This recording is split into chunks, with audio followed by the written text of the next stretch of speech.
Here we are again. Manifestation of the self, or manifestation of self. Yeah. Meaning, how you interact, how you see yourself, how you interact with others. It's interesting that everything is multidimensional.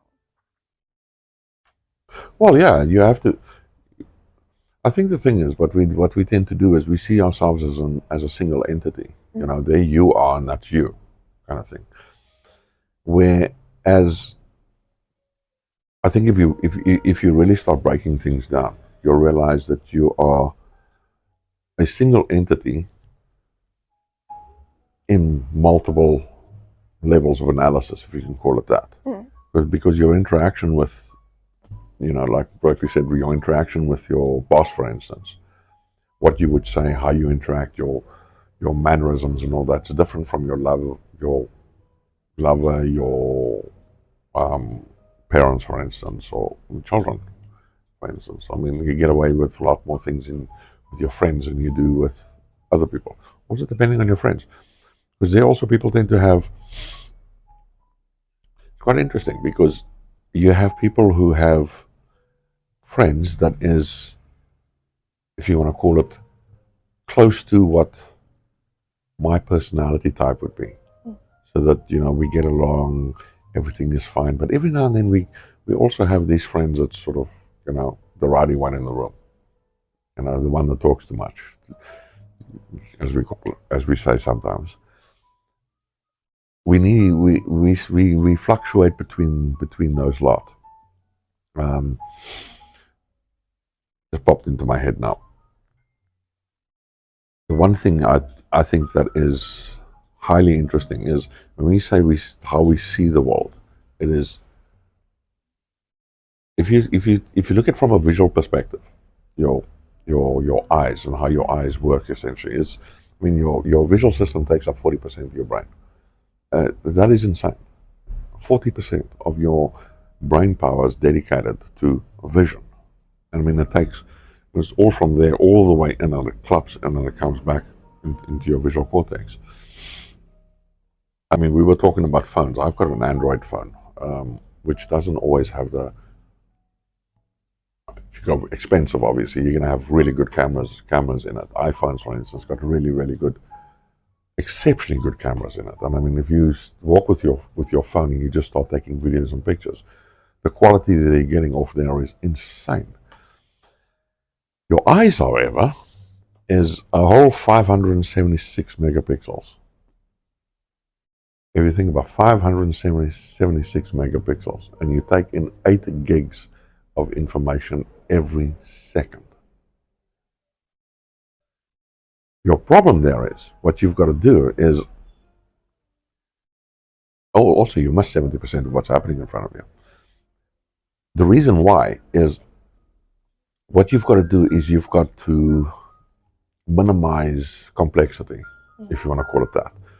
Because if you walk out, we're sitting in a room right now, but if you walk out into the street, for instance, all of a sudden your auditory cortex, your visual cortex, even your emotional system starts climbing in. The noises, the sounds, the lights, everything around you now starts driving how you perceive what is busy going on.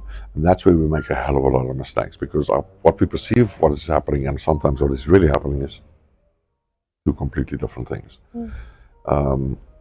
I think the visual cortex is something that we tend to, we do it with all our body functions. I mean, if we're going to later on, we're going to talk about something like what we call when things go wrong. When certain ailments takes over, for instance. I'm not going to mention the pathology behind it right now, but there is one that, for instance, your breathing is an automatic process. It needs to be. I mean, you don't want to think, oh, I need to now breathe, otherwise I'm going to pass out and I'm going to die. That's an automatic response. But there is certain ailments that removes that ability from your body. That's scary. That's very scary. That's very scary. Yeah, I mean, when we, like I said, when we get into the ailments of things, and I think we're going to cover more of the sort of strange and unique ones. Yes. Because I mean, the normal ailments, I think a person could cover on it. I mean, there's specific things I specifically think I've, I think we should cover a little bit deeper because of certain misconceptions around it. But now we're going off topic again. So manifestation of self. What have you got to say about that? Well, the whole how people live in a self-defined world, how they have their own perceptual frame of Now let me perceiving take you one things. step back. Self-defined world. What is that? What is a self-defined world? A self-defined world, according to you, would be a different self-defined world according to me. Yes. You know what I mean? Those are driven through experience. And ending up depends on what type of experience you'll have. That's your definition of how you will see the world. You'll see it either as a lot of people see the world as hostile and intrusive. Other people see the world as beautiful and stunning. It all depends on, I think, through your perceptions. But I interrupted you now there again. So you were saying again there? That that brings me into the interesting thing about how you interact with the future determines how you perceive your past, and experiences brought into that. It all comes together, and then words aren't working right now.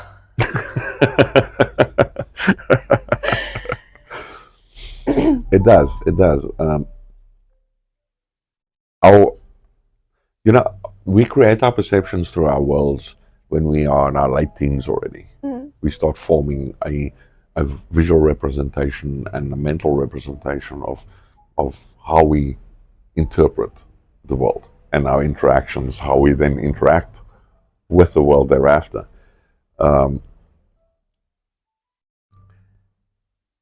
The problem there is if at that point your perception of the world and your interactions with the world gets slightly skewed, it kind of stays there unless there is a person or and it needs to be a major event that happens that sort of skips you off that to get you back on track again.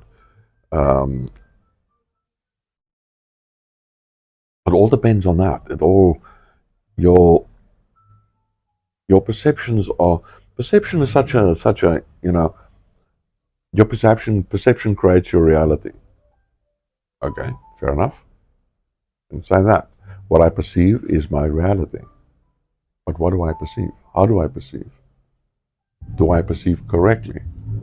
Because do I perceive the world as from a stable point of view, or do I perceive the world again from a hostile point of view, or do I just sort of take it as it comes, kind of thing? Then I think that's a principle that a lot of people live by is, take it as it comes, kind of thing. The problem with that is when you run into an obstacle of some sort. Now, you haven't gone through, the last time we mentioned problem solving abilities as well. Now, you run into an obstacle of some sort or a problem somewhere. Now, that issue of fixing that problem, or it's becoming a problem by itself, also depends on, this is the other thing. If we talk about fixing problems and issues, is the issue and problem created by you? Is it created by me? Is it created by my environment? If it's created by me, is it correct? Because Am I looking at my reality from a self-deception point of view, or am I looking at it from a realist point of view? Because a lot of people does do that self-deception thing. You tend to. It's easier to go negative in your brain than it is to go positive. For us to go to have our minds and our brains switch over to a positive mindset becomes so difficult that you kind of get stuck on an issue all the time. All the time you get stuck there and you get stuck there. Now, one of the things is you're looking at trying to get your motivation up. You want to be a happier person. You want to interact with the world better. And you've got all these. You can go online again. You can find all these self-help things, and go see a shrink and all that. And 6 months later, you go, okay, maybe I should try this, and you're still having trouble. And you think to yourself, okay, maybe I'm just not that type of person. Here's something you can try. You want to motivate yourself. The thing is, you're thinking of self. When you want to motivate yourself, take a day. You don't have to do this every single day, obviously. But take a day, every day. And as you interact with the world outside you, you go to stores and shops and people that you interact with, look for somebody that you do not know. So you're in a store somewhere. Look for somebody that's actually good at what they're doing. They're good at their job. Compliment them. The moment you start, you see, we want people to compliment us the whole time, because that's going to make me feel good. People say, "Hey, you great." That makes me feel good. But after a little while, what starts happening is I'm seeking more of that validation, and I'm looking for that validation from the outside. People need to validate me now, because I'm starting getting used to it. Yes. If I start complimenting people, that happens automatically. You will start seeing that your own life starts becoming better, because you can't compliment somebody with a frown on your face. It's the same principle of, try this. Take your favorite chair, slouch in it, think positive. Difficult. It becomes a bit of a problem. Yeah. Now sit up straight, take a nice deep breath, think negative. It's just your posture by itself creates those type of things. So when we sort of slip into a negative sense, we tend to start closing ourselves up. You don't do this, because this is, I'm a little more arrogant. But I'm starting to close myself up a little bit, and I'm starting to slouch back in my chair a little bit. I'm sort of hiding. I want to go into the corner of the chair over there, that nobody can see me, kind of idea. But the complimenting of others is literally the simplest way that you not only you're making somebody else's day from a simple perspective, but over time you will start seeing, after you do it on a daily basis, compliment one person every day, you'll start seeing after about 2 weeks or so, things starts changing. And another thing that we do not do is we tend to, you compliment everybody else. So now you're running outside and you're going to the stores and whatnot, you compliment people all over the place, and you're thinking, I'm just great. How about doing that at home? How about just taking your loved ones, your family, and just randomly complimenting a person? Hey, you look great today. I really liked the dinner you made last night. That was really nice. Anything like that. Immediately, you're not looking for something in return, because that's what we're also looking for. If I compliment you or I'm doing something, I'm wanting something in return. It shouldn't actually be like that. We should do things like that purely because you're a good person. I mean, and I think that I think deep within ourselves, it's our world, our perceptions of the world, and how we interact with that world, that creates so much negativity around what we do, that we kind of get stuck there. Here's another thing that we spoke about a while back, last time, is that breathing element. I keep on forgetting about this because I want to bring this element in. Here's something for you to try. I'm going to go through a couple of breathing exercises, but this is a specific one that you utilize when you go to bed at night. So whether you're tired or whether you have a fixed pattern when you go to bed, sorry, the moment you sort of sleep, you're roughing yourself up and okay, I'm nice and comfortable. And it works very nicely when you're lying on your side, for instance. You can lie on your back, but I feel that if you're doing it for the first time, lying on your back becomes a little bit of an issue. When you're lying on your side, it becomes a lot easier. Okay, so now you're lying on your side. What you're doing is you're looking for. Let me start from the beginning. Sorry. Okay, the breathing aspect of this is to regulate your breath. Your breath regulates what happens in your body. It's when I'm getting angry or something, your breath picks up. When you're scared, your breath picks up. That's all things your body reacts towards that. What you're doing now is you are initiating a breathing pattern to get a physical result. Okay, so you're lying down. What you're doing is, when we normally breathe, is if you take your lung capacity, say that's my lung capacity, sitting there. That's my lung now. When we breathe, we use that much.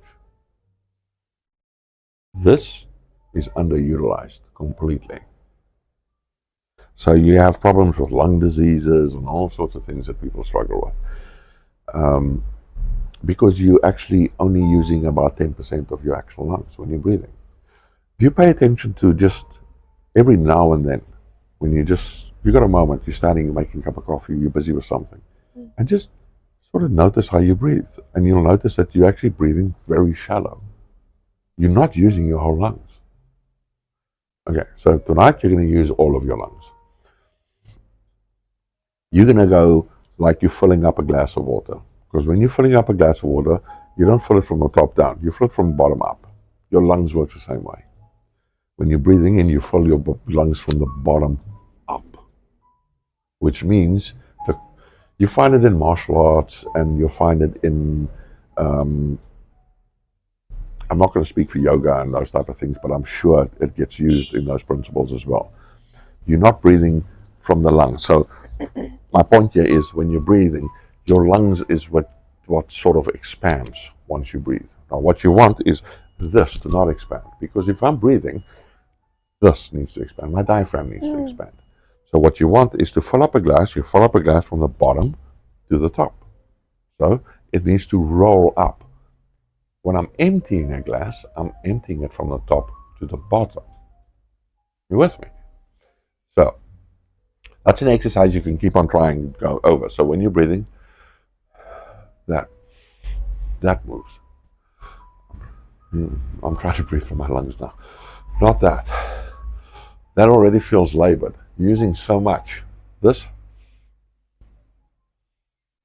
it's only that moves. Now, when you're lying on your side, you take your hand and you're just putting that part of your hand just softly on your diaphragm. Lie back and you breathe. When you breathe, you inhale. Because you breathe, because you're going to sleep as well, what you want to do is you essentially want to shut your system down. Your central nervous system needs to calm down, and your body system needs to calm down. That is what your breathing is going to do for you. So now you're breathing. You take that line, you breathe in through your nose, very slow, very rhythmically. And you take him in. So as you take him in, keep him there for a second, slowly out. The release needs to be slower than the intake. So you want to take a nice, easy breath. Your first 2 to 3 breaths, you need to keep not forcing too much. Because if you're not used to breathing from here, you're going to feel something like that happening. If you're lying on your back, for instance, and you try it, you'll find your diaphragm jumps. I call it a jump. That feels like it's jumping almost. It's stress in your body. That's why I'm saying on your side it's a lot easier. If you continue that breathing pattern slowly into the nose, breathing in through your nose. Keep it there for a second and slowly exhale. In, slowly, slowly, slowly. We normally go for, do about 20 breaths. You'll find if you do it, you'll find if you do it correctly, you'll fall asleep, and tomorrow morning you'll wake up and you'll go, I got about 12. Damn, okay. I'm going to try 20 next time. Breathing is what gets you hyped up. It's what you use for stress relief. It's what you get to sporting events. It's the same thing what you're doing in the morning. In the mornings, you want energizing breath, for instance. So what you want to do now is you want to sort of force your lungs open. And if I'm standing like this and I'm doing that, I'm not forcing my lungs open. I'm just taking a breath of air and I'm pushing it into my lungs. If I'm taking my elbow points and I'm just expanding my elbow points a little bit, then what I'm doing is I'm slightly opening my rib cage. I'm forcing the intercostal muscles between my rib cage to start moving a little bit. That's what you want. Energizing breath is a lot more rhythmic and it's a bit more stronger. I think next time we'll go through energizing breath a bit more. Sorry. Anything you want to add? Something else that that came up that I wanted to ask about is you mentioned the friend aspect when it comes to personality, the personality traits or the that thing. I've noticed that certain personalities are more compatible with other personalities. Yes. So if you and your friend have the exact same personality, don't they clash? We do strange things there because we want agreeable friends. We want friends that's agreeable and conscientious. But we also want friends that's disagreeable. We tend to do that because an agreeable friend is that type of thing that is the type of friend that always got your back. That's a friend I can rely on.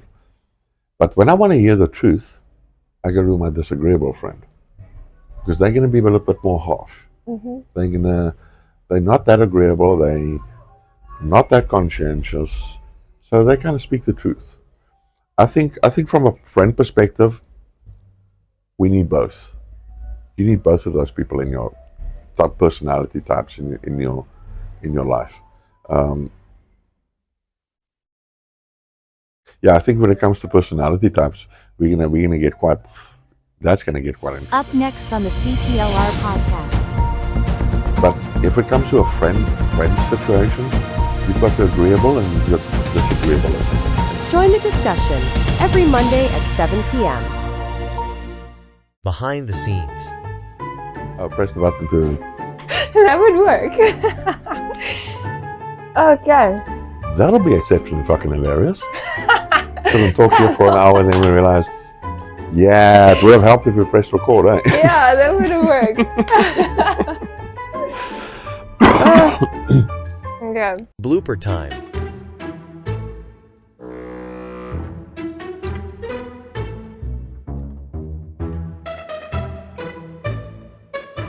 There was something. I'll get to it now.